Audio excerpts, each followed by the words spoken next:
سندھ میں آج سے اس کا امکان ہے، ایسٹرن سندھ میں خاص کر تھر پارکر، عمر کوٹ، بدین اور میر پور خاص وغیرہ میں اس وقت تھر پارکر میں ہلکی پھلکی بارش چل رہی ہے۔ تو 4-5 اضلاع جو ایسٹرن ڈسٹرکٹس کے ہیں اس میں آج امکان ہے، کہیں پر لائٹ رین ہے، کسی جگہ پر ماڈریٹ رین ہے، اور اکا دکا جگہ پر خاص کر تھر پارکر، عمر کوٹ میں ہیوی فالز بھی ہو سکتے ہیں۔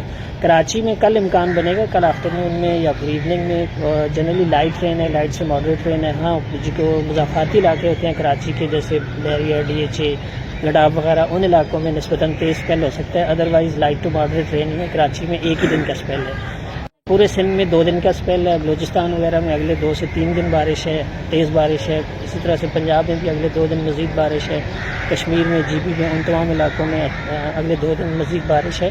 تو 5 ستمبر یا 6 ستمبر کو یہ جو اسپیل ہے پھر سب سائڈ کر جائے۔ دیکھیے کچھ کہہ نہیں سکتے، آپ رول آؤٹ نہیں کر سکتے۔ ابھی تو 15 یا 18 ستمبر تک مانسون ہواؤں کے داخل ہونے کا ایک طرح سے نا کلائمیٹالوجیکلی چانسز رہتے ہیں، لیکن یہ جو اسپیل ہے 5 یا 6 تک ملک کے بیشتر حصوں سے نکل جائے گا۔ تو اس کے بعد آگے کچھ چند ایک دن تک کوئی ایسا خاص سگنیفیکنٹ اسپیل نہیں ہے، پھر کوئی تقریباً 1 آدھ ہفتے کی ایک طرح سے بریک ہو جائے گی۔